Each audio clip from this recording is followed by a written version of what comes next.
આ ન્યૂઝના પ્રાયોજક છે tattoo and nail studio. અમારું સરનામું છે ઓમ બિઝનેસ પ્લાઝા, સર્કિટ હાઉસની સામે, હાલર રોડ, વલસાડ. અને પ્રીત એસ્ટેટ એજન્સી.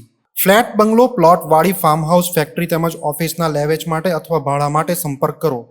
સંઘ પ્રદેશ દમણમાં છેલ્લા 3 દિવસથી ખાબકેલ ભારે વરસાદમાં જનજીવન અસ્તવ્યસ્ત થઈ ગયું છે.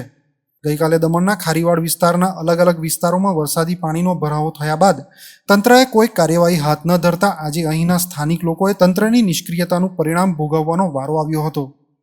દમણના ખારીવાડ સહિત પોસ્ટ ઓફિસ વિસ્તાર, માછી મહાજન સ્કૂલ, સત્યનારાયણ મંદિર, દમણ ટાઉન, દુનેઠા વિસ્તાર, દેવકા રોડ, આઈસ ફેક્ટરી તરફનો વિસ્તાર સહિત અમુક ઇન્ડસ્ટ્રીયલ વિસ્તારોમાં પાણી ભરાતા લોકોએ ભારે હાલાકી વેઠવાનો વારો આવ્યો છે.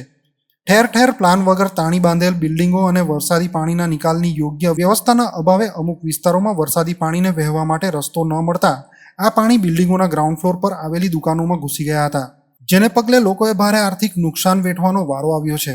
ભારે વરસાદને પગલે રાહદારીઓ અને વાહન ચાલકોએ પારાવાર મુશ્કેલીનો સામનો કરવો પડી રહ્યો છે. માત્ર 3 દિવસ ખાબકેલા અનરાધાર વરસાદે તંત્રની અણધડ નીતિ અને પ્રી મોન્સૂન કામગીરીની પોલ ખોલી નાખી છે. સ્થાનિકોના જણાવ્યા મુજબ આખો વિસ્તાર પાણીમાં લબાલબ છે. લોકોના જાનમાલની હાનિ થઈ રહી છે.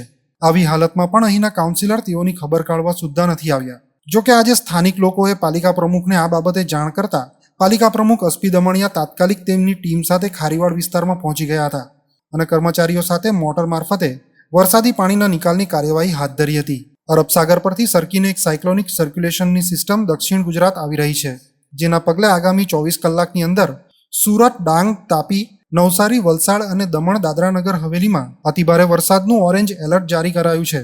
આગામી તારીખ 17મી જુલાઈ સુધી રાજ્યમાં વિવિધ ભાગોમાં ભારે વરસાદ રહેશે તેવી હવામાન વિભાગે ચેતવણી આપી છે, જેના પગલે ચોમાસુ સિસ્ટમ સક્રિય થવા સાથે તેજ બનશે તેવું જાણવા મળી રહ્યું છે. ત્યારે પ્રશાસન સતર્ક બનીને જે વિસ્તારમાં પાણી ભરાવાની સમસ્યા સર્જાય છે તે વિસ્તારોમાં તાત્કાલિક પાણી નિકાલની કાર્યવાહી હાથ ધરે તેવી લોકમાંગ ઉઠવા પામી છે. મારું નામ અજીતભાઈ હમતભાઈ મુલતાની. એ મારી ગાટલાની દુકાન છે. એ મારી દુકાનની અંદર 2 ફૂટ પાણી ઘૂસી ગયેલું. એમાં મારો ગાટલા પીલાઈ ગયા, મોટર પીલાઈ ગઈ. કમસે કમ 25,000નું નુકસાન થયેલું છે. આની અંદરમાં આખા દમણની અંદરમાં અમારા મોહલ્લાની અંદરમાં બધા ફૂલ પાણી છે. કોઈ પ્રશાસન કોઈ જોતું નહીં મળે. આ કયો વિસ્તાર લાગે? આ ખારીવાડ વિસ્તાર છે. આ ખારીવાડની અંદરમાં કોઈ જોવા આવતું નહીં મળે. તમારી શું માંગ છે? મારી માંગ છે મારું નુકસાન થયું કે મને भरपाई મને चुकवे. मेरे दुकान में पानी घुस गया है. 2 से 3 फुट पानी है और 4-5 टीवी पूरा भीग के खराब हो गया कस्टमर का, LED टीवी. इसका भरपाई कौन करेगा? कोई देखने आ ही नहीं रहा है. पानी से निकलने का कोई रास्ता नहीं है. पानी निकलने का रास्ता चाहिए.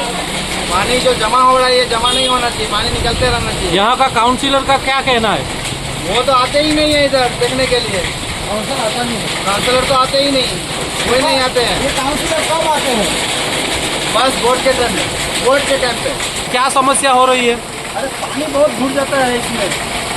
और मेरा मोटर भीग गया, आटा भीग गया. बस कच्ची का इतना नुकसान हो गया. 15-20 हज़ार नुकसान हो गया मेरा. कहाँ से भरूंगा? प्रशासन को क्या कहना चाहते हो? पानी निकलने की जगह नहीं. आते हैं सब चले जाते हैं देख के.